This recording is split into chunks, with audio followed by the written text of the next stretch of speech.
우리 강한 자가 마땅히 연약한 자의 약점을 담당하고 자기를 기쁘게 하지 아니할 것이다. 약한 자, 연약한 자의 짐을 대신 짊어진다라고 하는 거죠. 그리고 자기를 기쁘게 하지 않는다라고 이야기합니다. 자기를 기쁘게 하지 않는 것이 어른된 자의 모습이다. 이 어른은 자기의 유익을 위하여 사는 존재가 사실 아니다라는 이야기입니다. 우리가 부모 될 자격이 있느냐 없느냐 이런 이야기를 농담하면서 하잖아요. 근데 요즘 젊으신 분들이 아직 그런 부분들에 대한 개념들이 정리가 안 된 상태에서 애를 낳기도 하는 그런 부분들이 별로 있다라고 하고 사회적 문제가 되어진 부분들이 있는데, 부모라고 하는 부분의 소양에 대하여서 첫 번째로 꼽는 게 뭐냐면 사랑과 봉사라고 하는 부분입니다. 즉 자기 자신을 희생한다라고 하는 부분이죠. 이게 나의 유익을 추구하면서 살기보다 어린 자, 자녀의 유익을 위하여 살아갈 수 있는 존재가 준비되어 있을 때 이게 부모의 기본의 소양이 되어졌다 이렇게 이야기하는 부분이 있는 것처럼 본문에서도 이야기하는 겁니다. 성숙된 자라고 한다면, 교회 안에서 앞선 자라고 한다면, 그러면 당연히 어린 자의 연약한 자의 약점을 대신 담당할 수 있는 부분이 되어야 된다. 특히나 자기를 기쁘게 하지 않는 것이다 라고 이야기를 하는 표현입니다. 우리 각 사람이 이웃을 기쁘게 하되 선을 이루고 덕을 세우도록 할 것이다 라고 하는 것이죠. 섬기고 봉사하는 것이 중요하다라고 하는 겁니다. 근데 왜 그러는가? 그리스도께서 자기를 기쁘게 하지 아니하셨기 때문에 그렇다라고 하는 거죠. 중요한 것은 내가 왜 이웃을 보살피고 이웃에게 사랑을 베푸는 것인가, 또 교회에 있어서도 왜 어린 자를 감싸 안고 품어주고 내가 내 피와 땀을 흘리고 수고하고 애쓰고 그러면서 함께 하는 것인가 라고 하는 거예요. 그 섭리에 대한 이유가 있습니다. 그 이유가 뭐냐면 그리스도께서 그렇게 하셨기 때문이다 라고 하는 거예요. 그리스도께서 그렇게 하셨기 때문에 내가 왜 그렇게 해야 되는가? 왜 그렇게 해야 돼요? 그리스도께서는 그렇게 하셨다고 치더라도, 그리스도께서 그렇게 하셨다고 할지라도 왜 내가 그렇게 해야 되는가? 제자보다도 더 앞서서 그리스도를 머리로 둔 그리스도의 몸이기 때문이에요. 그리스도가 머리요, 그리스도의 머리에 붙어있는 몸이잖아요. 우리가 몸의 일부예요. 근데 그리스도가 이거 그렇게 하셨어. 이 그리스도가 그렇게 하신 것에 대한 증거를 보면 본래 하나님이셨어요. 이 세상에 피조세계와는 비교될 수도 없는 그러한 분이셔요. 영원한 존재인 하나님이시죠. 창조된 피조세계와는 비교될 수 없는 존재입니다. 근데 그런 영원에 계셨던 영원하신 하나님, 그리고 하나님의 보호자를 함께 누리는 존재였습니다. 천국의 왕의 권세를 가진 자예요. 근데 그런 분이 그 보좌를 내버려 두시고 이 땅에 오셨다라고 하는 거예요. 왜 오셨어요? 자기의 유익이 아닌 교회와 성도의 유익을 위하여 오셨다라고 하는 거예요. 즉 섬기는 자로 오셨다. 이제 쉽게 표현하면 그렇게 표현을 많이 하죠. 예수 그리스도께서 근본 하나님이신 그분께서 인간의 죄악된 몸을 입기까지 하여서 이 땅에 오셨고, 오신 것으로만 끝나는 게 아니었어요. 오히려 자기의 몸을 내어주고 십자가에 매달아 피 흘려 죽기까지 하셨다라고 하는 겁니다. 그렇게 오직 일방적으로 당신의 모든 것을 부어 사랑을 섭리하시는 그분이 그리스도다라고 하는 거죠. 그런 그리스도를 우리는 우리의 마음의 중심에 품고 있는 자입니다. 그리스도가 우리의 머리이고 우리는 그 머리에 붙어있는 몸의 일부분들이다라고 하는 겁니다. 그러니 당연히 그리스도처럼 이웃을 사랑할 수 있다라고 하는 것입니다. 교회의 어린 자들을 감당하는 것이 마땅한 일이다라고 하는 거예요. 그렇게 하라 마라가 아니라 그렇게 하는 것이 당연하다라고 하는 이야기를 하는 거죠. 해야 되느냐 말아야 되느냐 문제가 아니에요. 할 수밖에 없는 자라는 이야기입니다. 근데 이것을 가지고 왜 안 했느냐, 왜 안 했느냐, 왜 부족하게 했느냐라고 따져 묻는 거죠. 그게 아니에요. 원래 너희가 그리스도의 몸의 일부로 붙어 있는 자라고, 즉 성도라고 하는 이름을 분명하게 원래 참 뜻으로 가지고 있다라고 한다면 너희는 그렇게 되어질 수밖에 없다. 왜? 우리의 머리인 그리스도가 그렇게 하고 계시니까. 그런 의미의 내용입니다. 그런 의미로 이웃을 사랑하고 있느냐라고 물으시는 겁니다. 형제를, 연약한 자를 보살피고 있느냐라고 물으시는 거예요. 그렇게 하는 자가 그리스도를 온전히 아는 자다라고 하는 겁니다. 그런 의미의 내용이라고 하는 부분에서 다시 한번 원리적인 부분의 말씀으로 설명을 드렸습니다. 그리스도께서 자기를 기쁘시게 아니하셨나니 기록된 바 주를 비방하는 자들의 비방이 내게 미쳤나이다 한과 같으니라. 예수 그리스도께서 이 일을 행하심으로 말미암아 이 일을 행할 때에 얼마나 많은 비방을 당했었느냐라고 하는 거예요. 자기의 유익됨과 자기의 성공으로서 성취된 게 아니고 수많은 비방과 비난을 받으면서 그 모든 것들을 감당하셨다라고 하는 겁니다. 그런 그리스도의 일방적인 사랑 속에서 우리가 그리스도의 생명으로 말미암아 성도의 이름을 가졌다라고 한다면 이것은 당연히 그리스도를 닮아 살아갈 수밖에 없는 존재이다. 그러니 그러한 부분들로 이웃을 사랑함이 마땅하다라고 이야기를 해주는 겁니다. 또한 무엇이든지 전에 기록한 바는 우리의 교훈을 위하여 기록된 것이니 우리로 하여금 인내로 떠는 성경의 안위로 소망을 가지게 함이니라. 이제 인내와 안위 하나님이 너희로 그리스도 예수를 본받아 서로 뜻이 같게 하여 주사 한 마음과 한 입으로 하나님 곧 우리 주 예수 그리스도의 아버지께 영광을 돌리게 하려 하노라. 우리에게 기록되어 있는 모든 구 이전에 있었던 말씀들, 구약성경입니다. 구약성경에 있는 모든 말씀들은 우리의 교훈을 위하여 기록되어 있습니다. 기록되어진 겁니다. 우리에게 어떤 교훈을 주게 하는 것인가? 이웃을 사랑해야 된다, 사대나 만든다, 돈질하면 된다라고 하는 교훈이 아니에요.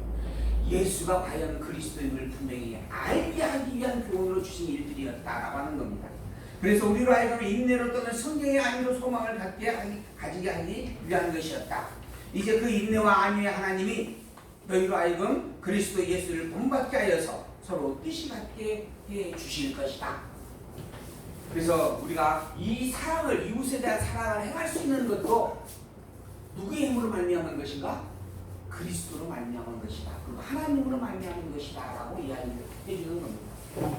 내가 그렇게 사랑해야 된다라고 하는 게 아니고 내가 그렇게 사랑하게 되어져 갈 것이다 라고 하는 겁니다. 사랑할 수밖에 없게 될 것이다 라고 하는 거예요. 왜? 그 힘이 그리스도에게서 나오는 것이고 하나님이 하게 하시는 일이기 때문에 그런 것이다.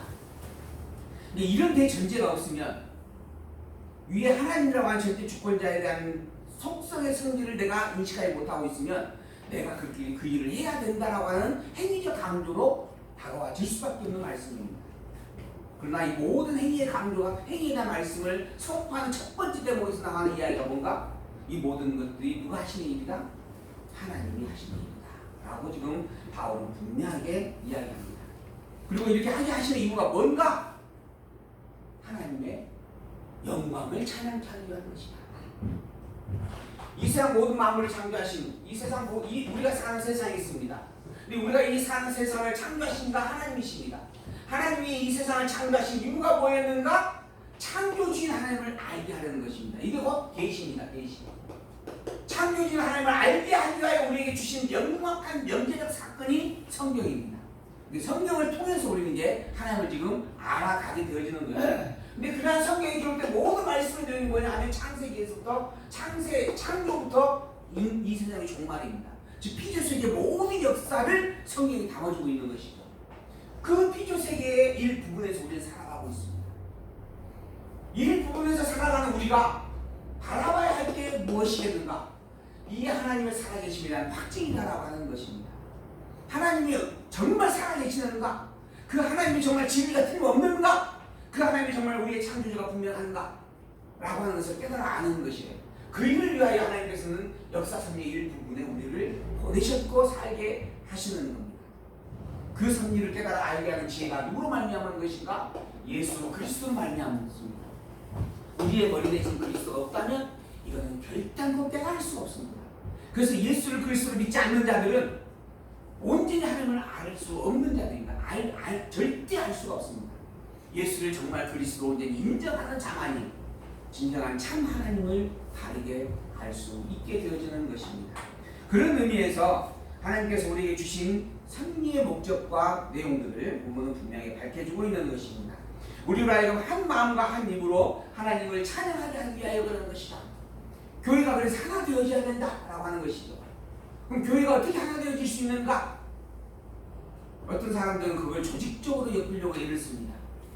열심히 모임을 만들어서 신방을 하고 그리고 다독거리고 다른 생각을 갖지 못하도록 울타리를 쳐가는 그런 부분들의 몸부림들이 있습니다. 그렇게 함으로 교회를 하나로 만들겠다라고 하는 것입니다. 그러다가 심지어는 이제 한 마을 공동체로 여기게 되어지죠. 그래서 무슨 그 공동체 마을이 있잖아요. 달동네가 아니 달동네는 아니고 그런 마을들까지 만들어내는 부분들이 있습니다. 그렇게 해서 어떤 행위적으로 공동체를 만들어 보겠다 몸부림을 치는 것이죠. 오늘 부분은 뭐라고 하는가? 교회와 성도가 하나가 되어질 수 있는 부분, 한 마음과 한 입으로 누구를 아는 것인가? 그리스도 예수를 알고 여호와 하나님을 아는 것이다라고 이야기합니다. 예수 그리스도가 우리의 머리다라고 하는 것이에요. 또한 우리의 머리가 되어지는 일입니다. 그렇게 되어질 때 교회가 하나가 되는 것입니다. 그래서 우리가 늘 생각해야 될 것은 예수 그리스도입니다.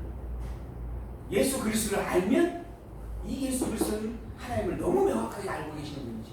근본 하나님이셨고 하나님과 함께 계셨으며 하나님으로 말미암아 이 땅에 오신 분이에요. 당신이 너무너무 천국에 대해 명확하게 아니까 천국을 일하는 것이다라고 오시자마자 선포를 해주셨던 분입니다. 그런 분이 예수님밖에 없어요. 또한 예수님이 이 때문에 가능했던 일입니다. 왜? 근본이 하나님이셨기 때문에 그런 거예요. 그 예수님이 내 머리가 되어진다면 우리는 하나님을 알 수밖에 없습니다. 예수님을 정확하게 그리스도로 인정하고 예수가 왜 그리스도이신가라고 해서 확증받게 되어지면 하나님의 살아계심과 그 하나님의 모든 속성의 성질들을 우리가 다 용납하고 인정하게 되어지고 있다라고 하는 겁니다. 그리고 그 결과는 찬양입니다. 오직 감사함에 대한 찬양으로 하나 되어질 수 있는 것이죠. 그러니까는 교회가 하나 되어질 수 있는 근거와 원인과 중심은 그리스도를 아는 거예요.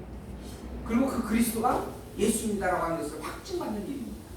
예수님이 그리스도로 굳게 서갈 때 교회는 온전히 하나를 이루게 된다라고 하는 것입니다. 바꾸어서 예수 그리스도를 인정하지 않으면 예수가 그리스도의 예수님만이 그리스도라고 하는 것을 중심에 세워지지 못하는 교회는 반드시 무너집니다. 그것은 참 교회가 아니기 때문입니다. 그래서 우리의 중심에 우리의 어떤 알아야 할 본질에 항상 그리스도와 그 예수님이라고 하는 그러한 부분의 목적이 있음을 잊지 말아 가시기를 다시 한번 당부를 드립니다. 7절 이러므로 그리스도께서 우리를 받아 하나님께 영광을 돌리심과 같이 너희도 서로 받으라. 그리스도께서 우리를 받아서 하나님께 영광을 돌린 것과 같이 저는 이게 너무 중요하다고 봅니다. 뒤에 보게 되어지면 너희도 서로 받으라라고 하잖아요.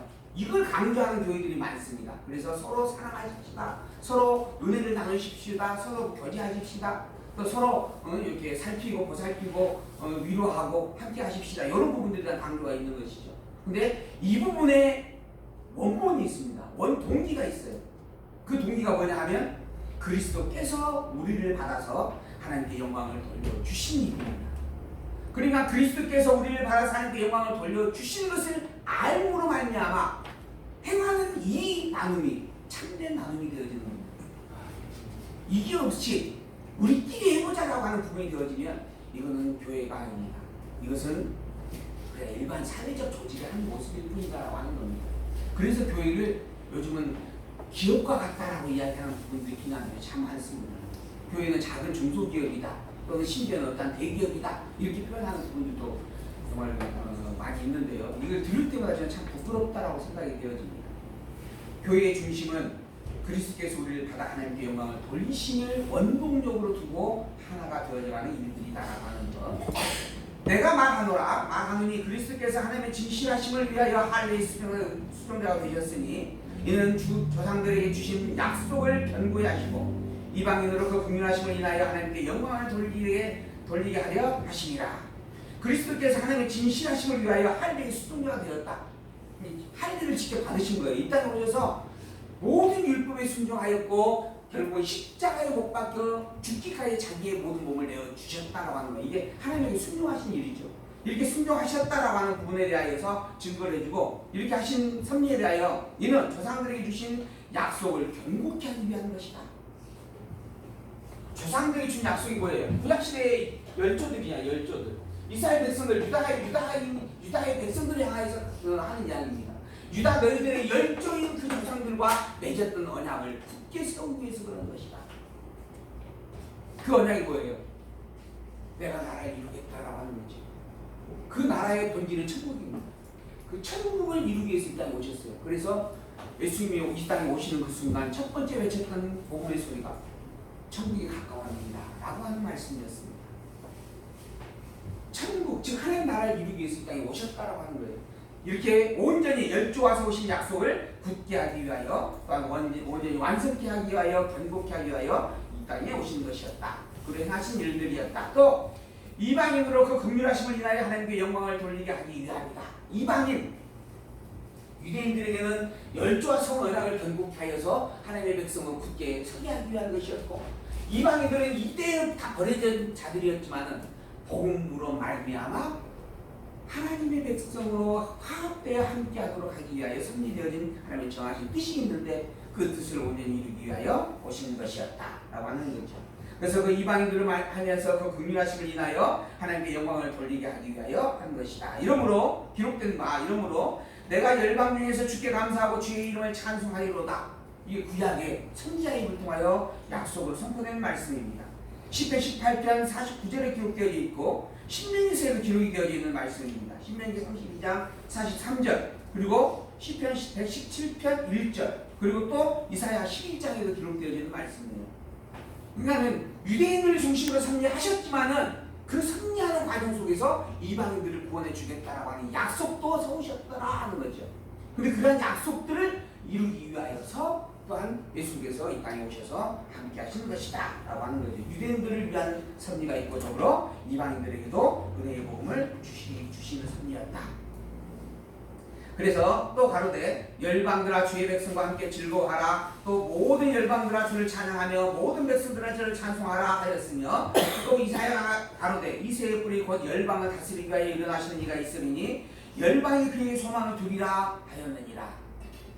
이러한 예언의 말씀을 다 이루기 위하여 이방인들에게 긍휼을 베풀어 주시고 그리고 복음으로 함께하게 하였던 것이다. 그러니 교회 안에서 이제는 나는 유대인이다, 나는 이방인이다, 나는 아브라함의 자손이다, 너희들은 아니다 라고 다툴 게 아니다 라고 보면을 하고 있는 것이죠. 교회는 오직 복음으로 말미암아 함께 하나 되어진 자들이라고 한다면 그것은 복음만을 중심에 놓고 화합하고 하나를 이루니 마땅하다라고 이야기하고 있는 그러한 내용의 말씀입니다. 소망의 하나님의 모든 기쁨과 평강을 믿음 안에서 너희에게 충만케 하사 성령의 능력으로 소망이 넘치게 하시기를 원하노라. 바울이 이제 권면하고 축원을 해주는 그런 내용이죠. 이 소망의 하나님, 복음을 우리에게 주셨고 복음으로 말미암아 성도라 칭함을 받게 하셨던 이 하나님, 그리고 복음 중심에 함께 되어진 우리를 향하여 천국의 소망을 갖게 하신 그 하나님, 그러한 소망의 하나님이 모든 기쁨과 평강을 믿음 안에서 너희에게 충만케 하여 주기를 원한다. 또한 성령의 능력으로 소망이 넘치게 하기를 원한다. 이제는 유대인과 이방이 아니라 복음 안에서 하나 되어진 형제라고 하는 것, 성도라고 하는 그 이름으로 말미암아 하나가 되어지기를 소망한다. 그리고 그 기쁨과 평강이 넘치기를 원한다라고 축원을 해주고 있는 그런 부분들입니다. 열매를 맺을 수 있는 자는 성숙한 자입니다. 나무를 심어보게 되어지면 그 나무가 3년생 나무가 있고 2년생 나무가 있고 그렇게 구별이 되어집니다. 그 말의 의미는 뭐냐면 3년생 나무라 3년의 가지를 세 번의 가지를 뻗치게 되어져야만 열매를 맺힐 수 있는 힘을 갖게 된다라는 이야기입니다. 그게 3년생 나무라고 이야기를 해요. 이제 저희 이제 시골에서 이제 농사를 짓고 있는 부분들을 이제 제가 이렇게 도와드리면서 보게 되어지면 나무를 심었는데 나무가 열매를 맺히지 않습니다. 바로 그의 열매를 맺히지 않아요. 2년이 되어졌을 때 열매가 맺히는, 그 두 번째 나무 가지에서 열매가 맺히고 세 번째 나무 가지에서 열매가 맺히는, 그래서 전정을 하게 되어지는데 그 전정을 잘못하면 그러면 그 다음 해에 열매가 안 맺힙니다. 그러니까 되지 않아요. 근데 그게 나무의 속성입니다. 그게 속성. 근데 저는 그걸 처음에 몰랐어요. 그래서 아버님을 좀 도와드린다 해가지고 처음에는 나무만 이렇게 전정을 해놓으면 주워서 제가 이렇게 모으고 있는데 어느 날 아버님이 이제 좀 늦게 오시니까 제가 전정을 이렇게 그러니까 얼마나 혼났는지 모릅니다.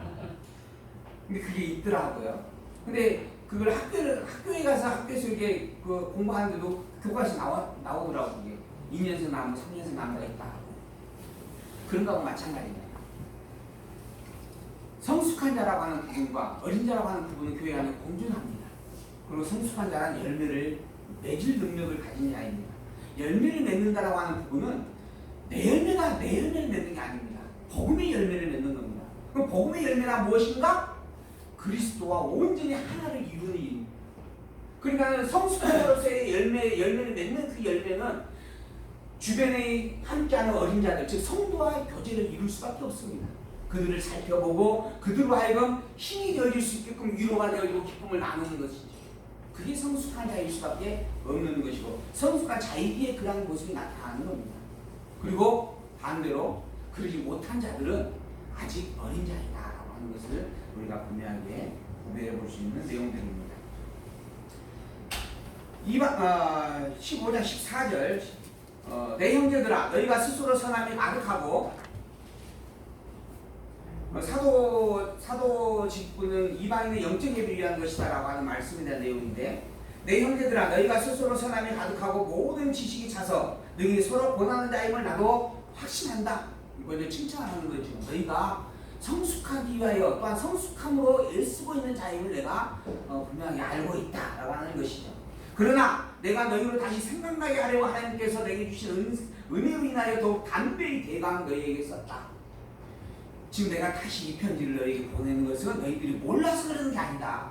이미 너희들이 다 그것을 알고 있고 또 그것을 깨달아 그 분량만큼 잘하기에 애쓰고 있다는 것도 내가 알고 있다. 그러나 다시 이 글을 써서 너희들에게 그 부분의 중심이 무엇인지를 되새기게 하려고 이 글을 써주는 것이다 라고 하는 그런 내용이죠.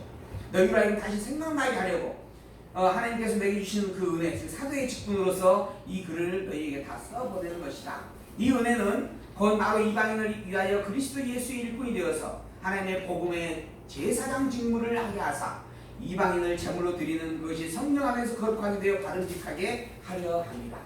즉 이방인들의 사도로 내가 부름을 받았고 이방인들에게 복음을 증거하는 사명을 감당한다라고 하는 것, 이게 내가 받은 직분이다라고 하면서 너에게 알려주려고 이글을 썼다 하는 겁니다. 이 로마 교회를 향해서 쓴 내용입니다. 로마 교회는 처음 말씀드린 것처럼 유대인 기독교인과 이방인 기독교인들의 치열한 싸움이 있는 현장이었습니다. 그 싸움의 현장 중에서 현장 속에서 이방인들이 주눅이 들 수밖에 없었습니다. 왜? 유대인들은 2000여 년의 역사 속에서 여호와 하나님을 믿는 자였다라고, 그리고 오직 유일하게 그 당시에 자기들만이 선민이라고 칭함을 받았다라고 하는 그 놀라운 긍지와 자부심 속에서 아주 큰 기득권을 가지고 있었기 때문입니다. 그런 그들에게 바울이 이야기하는 겁니다. 이제 그것으로 교회가 구별되어지는 게 아니다. 교회란 오직 복음으로만 구별되어진다. 혈통으로 구별되는 게 아니고 오직 이제는 예수를 그리스도 믿는 믿음 하나로 구별되어지는 것이다.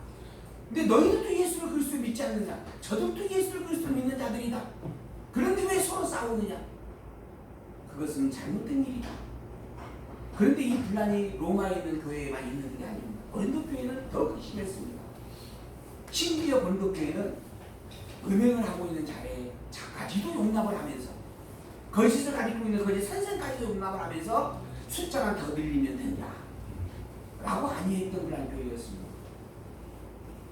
그들을 향해서 아주 냉철하게 이야기합니다. 복음이란 오직 예수님만이 그리스도를 알고 믿는 일이다. 예수가 그리스도라고 하는 이 복음을 증거하지 아니하는 것은, 예수가 그리스도라고 하는 이 복음 위에 다른 것을 전하는 것은 다 하나님으로부터 징계와 멸망을 받을 일들이다. 그리고 더불어 너희가 진정 예수를 그리스도로 믿느냐? 너희가 진정 예수님이 그리스도라고 하는 사실을 온전히 알기는 아느냐? 인정하고 있느냐? 그렇기 때문에 너희가 지금 스스로를 성도라고 이야기하고 있을 것인데, 그 성도라고 하는 이름은 예수님을 정말 온전히 그리스도로 인정하고 있는 자들에게 주어진 이름이고, 예수님만이 그리스도라고 하는 것을 인정하는 자들에게 주어진 칭호이다. 그런데 어찌 너희가 예수 그리스도의 다른 철학과 유혹된 말들을 전하는 자들을 용납할 수 있느냐? 그리고 어찌 너희가 그리스도의 머리로서의 지체라고 말하면서 그리스도가 싫어하는 그 일을 하고 있느냐? 그러면서 책망을 하는 부분들이죠. 이 모든 것들을 이루기 위하여 하나님은 은사를 주셨다. 그 은사는 너희들로 싸우게 하려고 준 게 아니다. 오직 너희들에게 그리스도와 한 몸을 이루게 하기 위하여 주어지는 것이요. 그러므로 그 은사를 행할 때에도 하나님을 향한 심정으로서 행하는 일들이겠지만은 더불어 사랑의 은사 안에서 행할 때 참되는 것이다 라고 말씀하는 겁니다. 그리고 그럴 수밖에 없는 이유가 있다. 이후에 부활의 사건이 있을 것인데 너희들은 그 부활의 승리를 통하여 천국의 백성으로 하나님과 온전히 하나가 되어 살아갈 자이기 때문이다. 그러니 싸우지 말라. 그게 건드려 부분입니다. 그리고 그 모든 일들을 믿음으로 행한다 하면서 더불어 믿음으로 행하는 그 일조차도 실상 사랑 안에서 행함이 참으로 마땅한 것이다. 내 믿음으로만 행한다라고 하는 그런 주장은 오히려 너의 고집과 하집일 수 있다. 그것이 오히려 교회를 무너뜨리는 일일 수도 있다. 하나님께서 그리스도께서 핏값으로 말미암아 세운 청결하칭한 자를 어찌 사망의 늪으로 빠뜨리느냐라고 책망하는 거죠. 그게 이제 우리가 계속 살펴볼 그런 내용의 말씀들입니다. 그래서 성도의 생활이라고 하는 것은 그리스도의 몸된 교회를 이루는 일에 너무 중요한 요소들입니다. 그러므로 그것을 명확하게 분별하여 바르게 안다라고 하는 것이 참으로 중요해서 이 로마서에서는 그걸 지금 마지막 부분에서 언급을 해주는 겁니다. 성도란 이러한 삶을 살게 되어 있고 살아야 마땅한 자이고 살 수밖에 없는 자이다. 왜? 그 머리가 그리스도이기 때문이요. 그 모든 것들을 주관하시는 게 하나님이기 때문이다. 라고 하는 명제죠. 이후에 이제 계속해서 로마서, 고린도에서, 갈라디아서, 에베소서 이러한 부분으로 계속 가게 되어지면 더 명령적 표현들이 많이 나올 겁니다. 근데 그 모든 내용의 첫 번째가 이 로마서에 있습니다.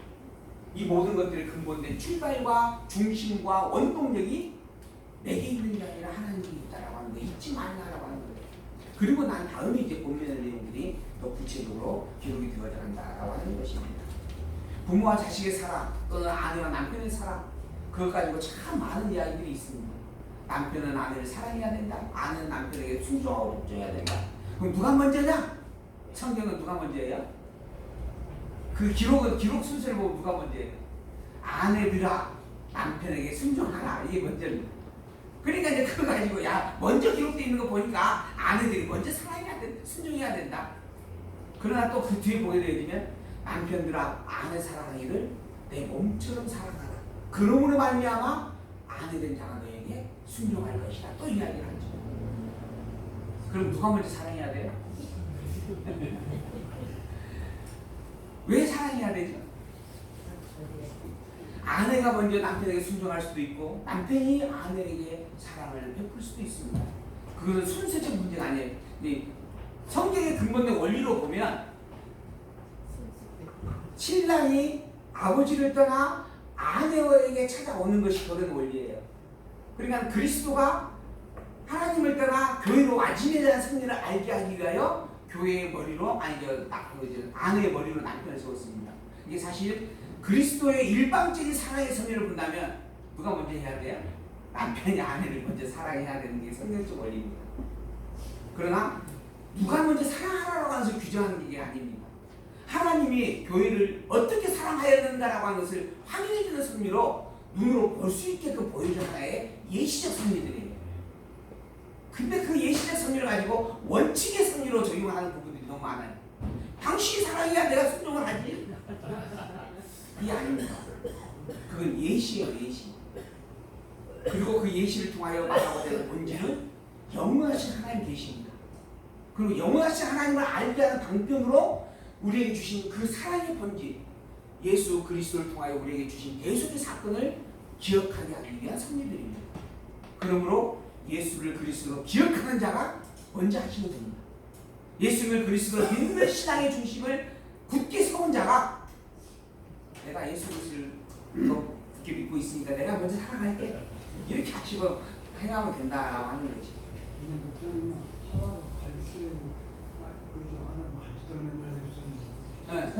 그러니까 둘로 따지면 남자가 아내를 먼저 사랑하니 그러니까 집사님은 권장을 사랑하는 것이 먼저 해야 돼. 거기 어떻게 여자가 먼저 사랑해요? 여자는 그냥 만들라고 가만히 있는데 아담 딱 보고 난 다음에 뿅 가갖고 내 살중에 살이 뼈중에 뼈니 제발 나와 함께 하자. 그렇게 하셔갖고 권사님 데려오지 않으셨어요? 저는 그래가지고 아니 어떻게 남자가 여자 앞에 무릎을 꿇어요? 근데 모든 남자가 여자 앞에 무릎을 꿇죠? 뭐 할 때 꿇어요?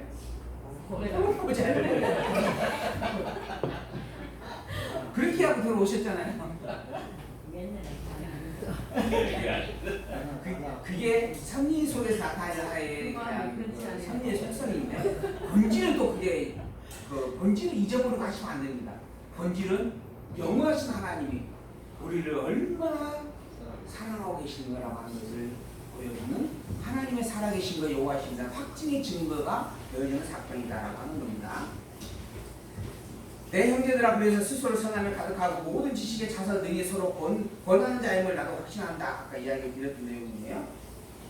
17절입니다. 그러므로 내가 그리스도 예수 안에서 하나님의 일에 대하여 자랑하는 것이 있거니와 그리스도께서 이방인들을 순종케 하기 위하여 나로 말미암아 말과 일이며 표적과 기사의 능력이며 성령의 능력으로 역사하시는 것 외에는 내가 감히 말하지 아니하노라. 그러므로 이 그러므로라고 하는 건 하나님께서 이방인 사도로 나를 세웠다라고 하는 겁니다. 그리고 나를 세운 이유는 명확하게 내가 알건데 오직 복음을 증가하라고 세운 것이다. 이게 바울의 고백입니다. 그러므로 내가 그리스도 예수 안에서 하나님의 일에 대하여 자랑할 것이 하나 있다. 그게 뭔가? 바로 말미암아 말이나 일이나 표적이나 기사의 능력이나 성령의 능력들이 많이 있었는데 그 모든 일들을 행하면서 뭐만 했다? 복음만 증거했다. 이것 이외에는 내가 감히 어떤 것도 말한 적이 없다.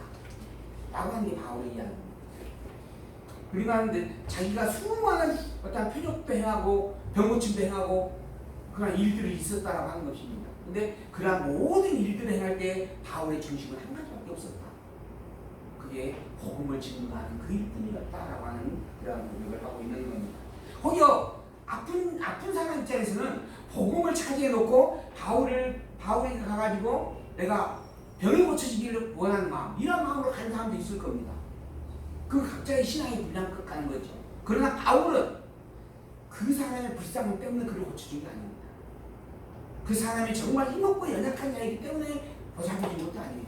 오직 한 가지 부유한 자가 찾아오던 가난한 자가 찾아오던 자기는 복음을 증거하기 위하여 그 일을 행하였다라고 하는 겁니다. 이게 성숙한 자, 즉 인력으로 굳게 서 있는 자의 모습이다 라고 하는 증거의 말씀이죠. 이 일로 인하여서 내가 예루살렘으로부터 두루 행하여 일루기권까지 그리스도의 복음을 충만하게 전하였다. 그잖아요. 내가 전한 것은 그리스도 복음밖에 없다는 거고 그 그리스도 복음을 땅끝까지 두루 다 전하였다. 또 내가 그리스도의 이름을 부르는 곳에는 복음을 전하지 않기로 힘썼노니 이는 남의 터 위에 건축하지 아니하려 함이라. 기록된 바 주의 소식을 받지 못한 자들이 볼 것이요 듣지 못한 자들이 깨달으리라 함과 같으니라.